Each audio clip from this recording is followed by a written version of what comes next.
L'actualité nationale et internationale. Ouaga FM, la radio leader. Ouaga FM, la matinale info. Mesdames, Messieurs, fidèles auditeurs de Ouaga FM, bonjour à toutes et à tous, bonne reprise.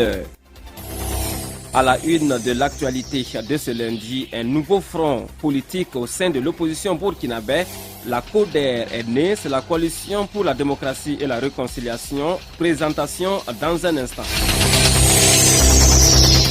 Et puis le chef de l'État burkinabé, Roch-Marc Christian Kaboré, est rentré samedi de Lomé au Togo où il a pris part à un sommet extraordinaire de l'Union africaine sur la sécurité, la sûreté et le développement. Le point dans ce journal. Et puis on parlera de la soif de la paix dans ce journal sur Ouaga FM avec les différents responsables religieux réunis au sein de Saint-Egidio. Vous entendrez des messages forts dans cette édition du journal sur la radio. En toute fin d'édition, vous aurez droit à la chronique de la rédaction puisque nous sommes lundi. Mesdames, Messieurs, une fois de plus, merci de choisir Ouaga FM pour vous informer et bienvenue à ce journal. Les infos sur Ouaga FM, présentation Paul-Miki Rwamba. Un nouveau front est né au sein de l'opposition politique burkinabé. Il s'agit de la CODER ou Coalition pour la démocratie et la réconciliation nationale. Ce regroupement de 8 partis politiques de l'opposition a été présenté à la presse hier dimanche 16 octobre 2016. C'est le docteur Ablassé Ouedraogo, le président du parti Le Faso Autrement, qui est le président de la CODER. Il justifie la création de ce front au sein de l'opposition politique burkinabé. Ablassé Ouedraogo, que je vous invite à écouter tout de suite. Le pays va mal, tout le monde en est conscient. C'est pour cela que nous insistons sur la nécessité de renforcer la démocratie et nous insistons sur la nécessité d'aller vers une véritable réconciliation nationale pour donner à notre chère patrie les moyens de sa relance économique pour le bonheur de ce peuple. Ablassé Ouedraogo, président de la CODER. Et puis maître Gilbert Noël Ouedraogo, le président de l'ADF RDA, est le vice-président de la CODER. Pour lui, la création de la CODER ne vise aucunement à diviser ou à fragiliser l'opposition politique au Burkina Faso. Elle répondrait par contre à l'esprit d'une charte en cours d'élaboration au sein du CEFOP. Gilbert Noël Ouedraogo, que je vous invite à écouter également. Nous sommes en train de travailler à la mise en place d'une charte au sein du CEFOP et cette charte prévoit la possibilité pour les formations politiques membres de s'organiser en sous-groupe. Et c'est dans ce cadre-là que vous avez vu qu'il y a eu la création de la CFDC, la coalition pour les forces du vrai changement. Et c'est dans ce cadre également que la CODER a été créée. Donc nous restons et nous sommes membres du CEFOP, mais nous nous organisons selon les affinités des uns et des autres pour pouvoir mieux travailler. Et voilà, et comme indiqué plus haut, la CODER est composée de 8 partis politiques affiliés au chef de file de l'opposition politique burkinabé. Il s'agit du RSR, le Rassemblement pour un sursaut républicain, les LR, les Républicains, le CDP, Congrès pour la démocratie et le progrès, la NAFA, Nouvelle Alliance du Faso, le Faso Autrement, l'ADF RDA, l'autre Burkina PSR et l'UNDD, l'Union nationale pour la démocratie et le développement.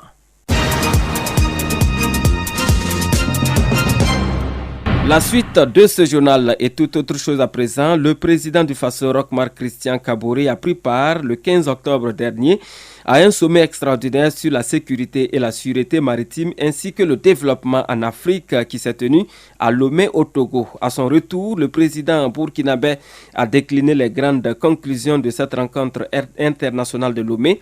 C'était samedi dernier à l'aéroport international de Ouagadougou à sa descente d'avion. Je vous propose d'écouter tout de suite Roch-Marc Christian Kaboré, le président du Faso. Il est reconnu qu'il y a d'ici 2050, si on continue, il y aura plus de plastique dans la mer que de poissons. Donc ça veut dire qu'il y a un véritable danger et il est important que les pays africains se solidarisent pour coordonner leur action au plan international sur l'ensemble de ces questions-là. Nous avons signé donc cette charte aujourd'hui qui est un grand pas en avant dans le sens de la défense, aussi bien des richesses des fonds marins, de la sécurité que nous devons assurer ensemble, parce qu'il faut mutualiser les moyens aujourd'hui, parce que vous avez des pays qui sont des zones de traversée, de trafic de drogue, de trafic d'armes, mais qui n'ont pas les moyens d'arrêter un seul bateau qui passe par là-bas. Donc il y a un travail collectif à faire, et je crois que c'est une grande avancée que nous ayons signé cet accord. Il va de soi que par la suite, il y aura probablement d'autres discussions qui seront mêlées pour voir un peu qu'est-ce que nous, en tant que pays enclavé, nous pouvons tirer du bénéfice de la signature de cette charte. Donc c'est une discussion. Nous allons donner mandat à des techniciens de l'Union africaine de continuer la réflexion sur ces questions sur lesquelles nous pourrions signer des éléments supplémentaires sur la charte que nous avons adoptée ce matin. Roch-Marc Christian Kaboré à son retour de Lomé. L'Union nationale des étudiants du Faso UNEF a tenu une conférence de presse vendredi dernier à Ouagadougou. Cette rencontre avec les journalistes avait pour objectif d'informer l'opinion publique nationale sur les causes des nombreuses difficultés que connaissent les universités publiques du Burkina ainsi que les cités universitaires ainsi que l'horizon menaçant qui prévaut. Cette association estudiantine à caractère syndical a également proposé des solutions. Le compte-rendu est de Rosalie Konkobo. Le commentaire est de Yolanda Azumbara. Les étudiants burkinabés ont toujours mené des luttes pour l'amélioration de leurs conditions d'études et de vie. À cette conférence de presse, l'UNEF a fait une analyse de la situation universitaire au Burkina. Abdoulaye Zalé, secrétaire général du comité exécutif national de l'UNEF. Il faut dire que l'objectif de cette conférence de presse, ou du moins il est clair, puisqu'il y a très longtemps que l'éducation nationale, ou du moins l'enseignement supérieur, se porte très mal dans notre pays. Les chevauchements d'années, le retard dans les calendriers universitaires, la difficulté des étudiants à se déplacer normalement pour venir suivre les cours et la crise du CENU, ou du moins les différentes crises du CENU avec l'arrivée du PR Bayala à la tête de l'institution, où il a réduit le nombre de plats de moitié, où il a fait dormir les étudiants dehors en 2015, la fermeture du restaurant de IBAM pendant plus de 3 mois sans tentative de résolution et j'en passe, correction des copies dans la remise des résultats des étudiants qui nous ont poussés à venir expliquer à l'opinion publique burkinabé et partant l'opinion publique internationale des difficultés que les étudiants vivent ici actuellement. Et il faut dire que la conférence de presse aussi a été pour nous un moyen d'expliquer clairement et de situer les responsabilités. L'UNEF demande la refonte du LMD dans la moule des réalités du Burkina et la mise en application de leur plateforme revendicative. Abdoulaye Zalé. Chaque fois que la question est soulevée, on l'impute au système LMD. Alors que le système, n'étant pas un problème en soi, ne peut nullement impacter négativement la qualité de l'enseignement supérieur au Burkina Faso. Alors, il faudrait que nous sachions situer les responsabilités afin que nous essayons de trouver des éléments de réponse. Les acteurs du monde universitaire sont les seuls responsables de ces retards et il faut que cela change. L'un des points de revendication figurant sur la déclaration que nous avons eue à Lille, il y a la mise en place d'une cellule de suivi et évaluation des activités académiques et pédagogiques, ce qui va consister à créer un véritable pont entre les responsables de l'enseignement supérieur et l'université. Ils seront désormais au courant avec cette cellule-là des réalités du campus et par la suite, les étudiants seront réellement impliqués dans le traitement des questions les concernant afin de trouver des solutions efficaces. De prendre en considération nos revendications. Il y a des questions de salle. C'est crucial. Donc, nous les demandons de venir observer d'eux-mêmes, d'impliquer les étudiants si jamais ils le font. Je pense que les solutions qui s'imposent, on les trouvera ensemble. Le président Roch-Marc Christian Kaboré se démarquera-t-il du traitement réservé à l'éducation par les régimes passés ou bien continuera-t-il dans le même sens? Ce sont entre autres des questions posées par l'UNEF dans sa déclaration. En tout cas, l'Union des étudiants du Faso attend des autorités des actions concrètes. Un commentaire de Rosalie Konkobo, un reportage de Rosalie Konkobo, sous un commentaire de Yolanda Zumbara. La suite de ce journal à 7h10 à Ouagadougou, le ministère du Développement de l'économie numérique et des postes a procédé au lancement officiel des travaux de construction de la fibre optique Ouagadougou-Manga-Paga plus la bretelle de Bagrépol. C'était vendredi dernier à Manga, dans la région du centre-sud, placé sous le haut patronage du Premier ministre et le parrainage du ministre de la Jeunesse. Cette cérémonie marque le début de 6 mois de travaux. Salamatou Badini était à Manga et voici pour vous son compte rendu. Une autoroute de l'information vers le Ghana et permettre au Burkina Faso de renforcer ses points d'accès aux capacités de bande passante internationale des câbles sous-marins, tel est l'objectif principal de ce projet dont le premier coup de pioche a été donné dans la cité de l'Épervier. Concrètement, la réalisation de cette infrastructure permettra au Burkina Faso de réduire les coûts d'accès aux communications haut débit. Selon le Premier ministre Paul Kabatieba, ce projet est indispensable au développement des TIC. Vous savez, la fibre optique, ça s'installe d'abord dans la mer. Sur le pays, ça traverse la mer et ensuite ça atterrit sur les côtes. Les pays qui ont accès à la mer ont naturellement plus de facilité que nous, qui sommes un pays enclavé. Et nous devons aller chercher donc le câble vers la frontière donc, des pays donc, qui ont accès à la mer, comme le Ghana. Et là, c'est le cas, on va aller chercher donc, le câble à partir donc, de la frontière du Ghana pour tirer la fibre optique à l'intérieur du Burkina Faso. De manière à ce que nous aussi, on ait accès à la connexion Internet à haut débit. Donc c'est un peu ça l'enjeu. Ça augmentera donc notre capacité donc, en termes de techniciens, en termes de gigabits. Techniquement, le réseau fibre optique à réaliser va permettre de desservir en haut débit 10 communes en dehors de Ouagadougou. Marcel Kébré, directeur des infrastructures du ministère, nous donne plus d'explications. Les travaux sur le terrain vont consister à faire des tranchées ouvertes pour pouvoir poser 2 tubes PHD. Ensuite, il y aura les zones pour faire sortir les câbles que nous appelons les chambres téléphoniques. En zone rurale, nous aurons 2 km ces chambres pour faire sortir la fibre. Et en zone urbaine, nous aurons 500 mètres les chambres pour pouvoir raccorder le maximum de clients qui sont sur le parcours. Aussi, en face de chaque pylône des opérateurs, nous allons construire ces chambres pour permettre de raccorder ces pylônes-là, permettre à la population donc aussi de bénéficier de du très haut débit de la fibre optique et bien sûr d'améliorer la qualité du service. Le coût du projet est estimé à 4,8 milliards de francs CFA, financé par la Banque mondiale, et c'est l'entreprise Huawei qui est chargée de l'exécution.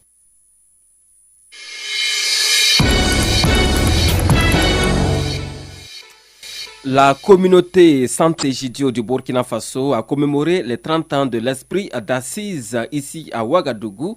À l'occasion, les représentants des différentes communautés religieuses du Burkina ont livré des messages de cohésion, de concorde et de paix à Yolande Zumbara pour les détails.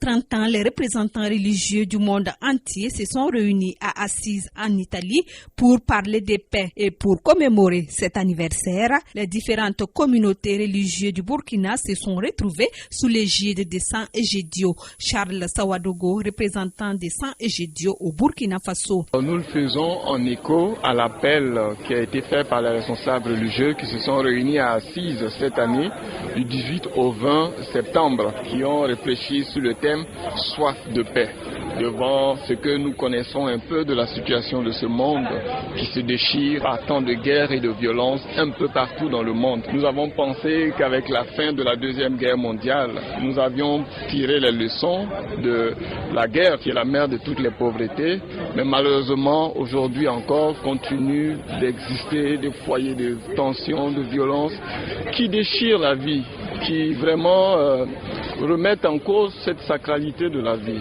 Et pour cela, les leaders religieux n'ont pas voulu s'en arrêter, ont continué. Et nous, en appel à leur rassemblement, nous aussi au niveau du Burkina, nous avons pensé réunir les responsables religieux avec la collaboration de l'archidiocèse de Ouagadougou, avec la collaboration de la Fédération des associations islamiques du Burkina, avec la collaboration de la Fédération des églises et missions évangéliques, avec la collaboration de la chefferie traditionnelle et coutumière. Les leaders religieux ont à l'occasion parlé de paix, de cohésion et de concorde. Révérend pasteur Moïse Sawadogo, représentant de la Fédération des églises et missions évangéliques. C'est déjà un acte symbolique et les symboles sont très forts. Ça montre le désir de nos cœurs de vivre en paix. Malgré les tourmentes, malgré la tempête qui mine le monde actuel, il y a ces artisans de paix, ces personnes de tous bords, de toute tradition qui veulent la paix. Donc c'est une très bonne chose qu'il faut encourager et cultiver. L'imam Amidou Ilboudo, représentant la Fédération des associations islamiques, a souhaité que ce dialogue religieux soit aussi enseigné aux fidèles. L'esprit d'assise pour nous au Burkina ici, c'est d'amener ce dialogue religieux-là du sommet à la base. Il ne faut pas que le dialogue et la rencontre soient seulement au niveau des leaders, mais que les fidèles aussi partagent cet esprit. Ensuite aussi, de perpétuer cet esprit-là et de raffermir encore l'engagement des leaders religieux pour le dialogue et la culture de paix. San Egidio est une communauté de l'église catholique née en 1968 à Rome. Elle existe au Burkina Faso depuis 1999.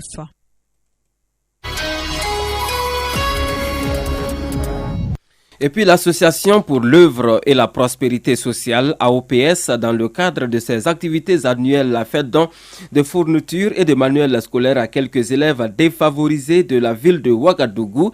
Cette activité qui est devenue une tradition en chaque début d'année scolaire a offert l'occasion cette année au premier responsable de l'AOPS d'adresser un message public en rapport avec la situation nationale au Burkina Faso. Le contenu de ce message nous est livré par le président de l'association, Gaston Dintunda, que je vous invite à écouter. L'Association pour l'œuvre et la prospérité sociale, dans le cadre de son combat pour la promotion du civisme, du développement social, puis la protection des droits de l'enfant et de l'adolescent, met en garde tout esprit de trouble fait dans notre pays, qu'il émane d'un individu ou d'un groupe donné. Membre signataire de la charte de la transition, l'AOPS a soutenu le processus de la transition dans le but d'atteindre l'objectif d'organisation d'élections libres, transparentes et apaisées afin de permettre à notre pays de renouer avec l'ordre constitutionnel normal. Par conséquent, elle estime de mauvais aloi que pour un oui, pour un non, on demande la dissolution du gouvernement à l'étape actuelle de la vie de notre nation qui fait face à des défis multiformes. L'insurrection relevant de la lutte du peuple burkinabé dans son ensemble, nous prônons la modestie, la retenue dans nos faits, dires et gestes. Mais cela ne veut pas dire que l'on doit passer de travers tous les acteurs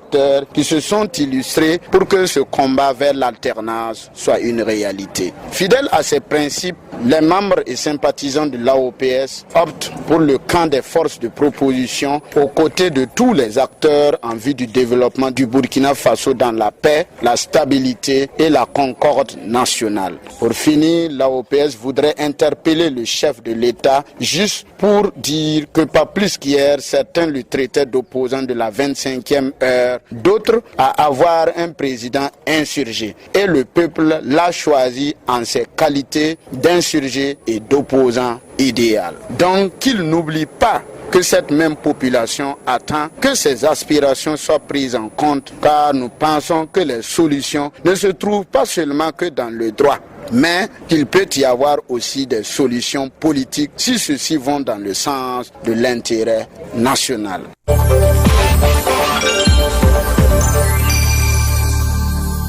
Plus de 88 millions de francs CFA, c'est le montant que la Loterie nationale burkinabé, l'ONABé, a remis à 3 heureux gagnants du PMUB. Ces gagnants sont de l'agence Ouaga 3 située à Tanguin. Et c'est d'ailleurs à ce niveau qu'a eu lieu donc la remise officielle de l'eau. C'était vendredi dernier en présence de notre reporter Serge Ekra de la Force. Et voici pour vous son compte rendu. Ouadraogo Tassere est cinéaste. Son chèque d'un montant de plus de 21 millions de francs CFA lui a été remis en même temps que le second gagnant, Joseph Kaboré, peintre de profession, qui lui s'en est sorti avec plus de 22 millions de francs CFA. La cagnotte, la plus grosse, est revenue à Hyacinthe Ouedraogo, employé de commerce, qui lui est reparti avec la coquette somme de plus de 44 millions de francs CFA. Et tout cela vient être confirmé ici par Patin Naza, directeur financier et de la comptabilité comptabilité de la LONABE représentant le directeur général. Comme vous l'avez constaté, c'est la remise de 3 lots aux heureux gagnants. Il y a 3 vénards, 3 parieurs qui ont osé, qui ont fait confiance à la loterie nationale et qui ont eu la baraka, qui ont eu la chance et qui ont remporté des lots assez substantiels. 20 millions, plus de 20 millions et le gros lot, et ce jour, c'est plus de 40 millions. À l'endroit de ces bénéficiaires, c'est un mot d'encouragement et surtout une invitation à bien utiliser et à faire fructifier les lots qui leur ont été remis. Le tout n'est pas de gagner, l'essentiel c'est de faire en sorte que cet argent-là puisse contribuer à leur propre développement, au développement du pays d'une manière ou d'une autre. Si les 2 premiers gagnants se sont fait représenter à cette cérémonie, Hyacinthe Ouedraogo, le plus gros du jour, est venu lui-même toucher son chèque. Il s'exprime. Je suis très content, les mots me manquent pour remercier la LONABE. Avant, je ne savais pas qu'on pouvait vraiment gagner à la loterie. Quand on voyait les gens gagner, on pensait que c'était un complot de la LONABE. J'encourage les parieurs de continuer à jouer avec 300 francs de jeu. On peut gagner beaucoup. Avec cet argent, je vais payer une parcelle. Le reste, je vais investir dans mon commerce. Bon, liquide m'tarada maintenant indiqué en da parcelle mais wankir la chamaha nari kanchim commerce pour. En tout cas, c'est bien évident, il y a de nouveaux multimillionnaires au Burkina Faso. Merci à Serge Ekrat de la Force pour ce compte-rendu.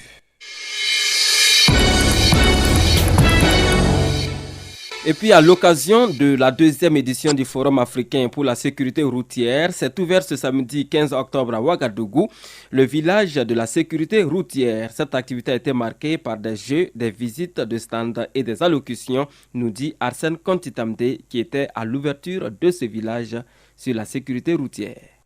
13 personnes perdent la vie chaque jour sur les routes au Burkina et des centaines d'autres sont blessés. Des chiffres qui donnent froid dans le dos et nécessitent que des mesures et des initiatives soient prises à l'image du village de la sécurité routière. Dr Jean-Baptiste Guilla Schmidt, président du comité d'organisation, explique ici les objectifs de ce village. Notre idée à travers ce village, c'est de permettre à l'ensemble des acteurs de la sécurité routière de montrer ce qu'ils font et puis de sensibiliser le grand public sur ce problème de santé publique et ce problème de société majeur qu'est la sécurité routière. Vous savez qu'en Afrique et au Burkina Faso, c'est aujourd'hui la première cause de mortalité pour les jeunes, les accidents de la route. Donc il faut absolument qu'on s'engage pour faire cesser cette hécatombe sur les routes. Et c'est pour ça que nous avons intitulé le village de la sécurité routière, les accidents, il y en a marre. Le village de la sécurité routière, qui est une première dans notre pays, a été possible avec le soutien de sponsors privés et institutionnels. D'où la présence à cette cérémonie du ministre des Transports, de la sécurité urbaine et de la mobilité routière, Souleymane Soulama. Vous voyez que l'Afrique, nous avons le moins de véhicules, nous avons le moins de motos à 2 roues. Mais en termes de statistiques, nous avons le plus grand nombre d'accidents. C'est-à-dire qu'il y a beaucoup à faire au niveau de la sensibilisation, il y a beaucoup à faire au niveau de l'éducation routière. Et nous, les hommes des médias, je vous supplie de nous accompagner toujours dans la sensibilisation parce que ça y va la vie de nous-mêmes, de nos enfants et des populations. À la suite de ce village de la sécurité routière, se tiendront les lundis 17 et mardi 18 octobre prochains les journées scientifiques à Ouagadougou. Elles réuniront environ 250 personnes, experts internationaux, acteurs de terrain et décideurs de haut niveau.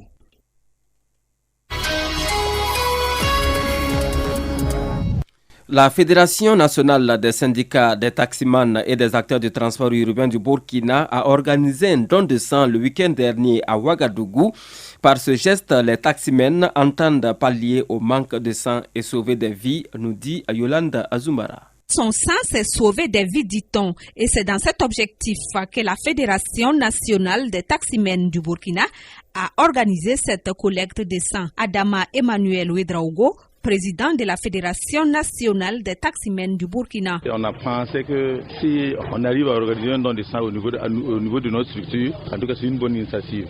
On est allé à l'hôpital. De l'hôpital, on a continué à la Mako pour voir en tout cas qu'est-ce que nous pouvons faire pour aider vraiment nos camarades qui sont là-bas. Mais on est venu, on a échangé ensemble, on a jugé vraiment de faire un don de sang. Actuellement, à Ouagadougou, on a 45 cellules et on a demandé à chaque cellule d'envoyer 20 personnes. Donc nous avons à peu près au moins 900 poches poches à collecter ce matin. On a pensé à faire ça. Nous trouvons que c'est très important de faire en tout cas un don de sang parce qu'actuellement c'est une période où en tout cas les docteurs et les médecins en ont besoin. Du sang, il en manque dans nos hôpitaux et environ 900 poches de sang seront collectées à cette occasion. Une initiative saluée par Dr Zakaria Sawadogo, médecin au centre régional de transfusion sanguine de Ouagadougou. Cette opération de don de sang est un geste vraiment noble à saluer à sa juste valeur parce que vous savez très bien qu'on a besoin urgemment de beaucoup de poches de sang pour sauver les malades qui souffrent présentement dans les hôpitaux. En fait, le sang ne manque pas, mais on n'arrive pas à couvrir toutes les demandes. Par exemple, pour une personne qui a besoin de 2 ou 3 poches, on se retrouve à donner une poche parce qu'on n'en a pas suffisamment. C'est en fait là que le problème se pose en fait. Voilà, c'est ça. Mais également, il y a que nos grands donneurs qui sont les élèves et les étudiants viennent à peine de reprendre. Donc, ils ne se sont pas encore mis dans la danse.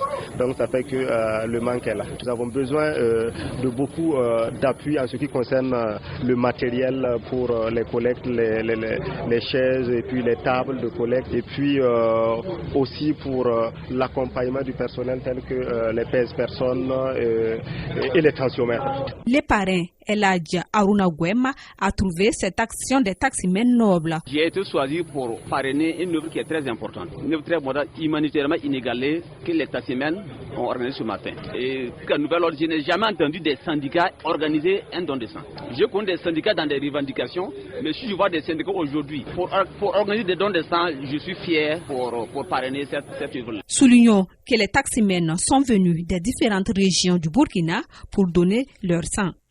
Merci à Yolanda Zumbara. Place à présent la chronique de la rédaction et c'est Serge Ekra que nous retrouvons comme tous les lundis. Nous l'écoutons. Chante tous les jours dans nos oreilles que oui, le Yénéga est pauvre, le Yénéga est dépourvu de moyens et de ressources financières. Certains même, après des analyses dont eux seuls détiennent le secret, affirment que la nature n'a pas été généreuse avec notre cher pays. Ah bon? Mais comment vous expliquez les portions de terre que vous vous êtes partagées là? Bon voilà, si je comprends bien, si on rentre dans des calculs mathématiques, symétriquement, si l'on devait bien tenir compte des racines carrées en termes de parcelles, chaque Yénégaïen pouvait avoir un petit côté du Yénéga qui est pour nous tous pour bâtir une baraque ou rassembler ses os ainsi que ceux de sa famille. Hélas, oui, 1000 fois hélas. Parce que entre nous, si vous voyez le livre qui donne les preuves de ces faux trucs-là, wallahi, vous pouvez prendre effectivement 27 ans pour finir de le lire. Vous ne me croyez pas, non? Ok, venez ici, le document est là. Sauf que vous ne pourriez pas le soulever. Si vous voulez une copie, priez venir avec un tricycle. Alors, comment dans un tel esprit, de simples pannes ne peuvent pas arriver à annuler des voyages officiels au plus haut sommet de la République? Avec de telles mentalités qui, malheureusement, ont régné en maître absolu sur le Yénéga pendant plus de 2 décennies. Comment des individus tapis dans l'ombre, quelle ombre même, dans le noir, oui, ne vont pas venir arracher la vie de nos vaillants guerriers qui eux-mêmes, parfois, face aux armes de dernière génération, ne sont obligés que de compter sur le bon Dieu. Et puis, armement même, on n'a pas beaucoup avant là. Si on doit venir nous arracher petit qu'on a pour se défendre là. Ah, pendant ce temps, je ne sais pas si vous avez la même impression que moi, mais il me semble personnellement que les chiefs Abiola actuels, avec à leur tête le grand Pablo, n'ont que réussi jusque-là à élaborer une autre version de la Bible ou du Coran, je ne sais pas trop. Et avec ça, ils se baladent de contrée en contrée, de village en village, même de cour en cour pour prêcher la bonne parole du développement économique et social. Si je comprends, les Toubabs sont venus nous fatiguer avec à peu près les mêmes paroles et on a laissé tomber toutes nos petites croyances là. Voilà nous aujourd'hui dans problème. Merci à Serge Ekra de la Force. GFM, la matinale info. Mesdames, Messieurs, ce journal est terminé. Merci à vous qui l'avez suivi. Dans quelques secondes, la une des quotidiens du jour. 7h45, commentons l'actualité. À 8h, le retour des infos sur Waga FM. Et entre-temps, à 7h30, ce sera la réclame. Excellente journée à toutes et à tous.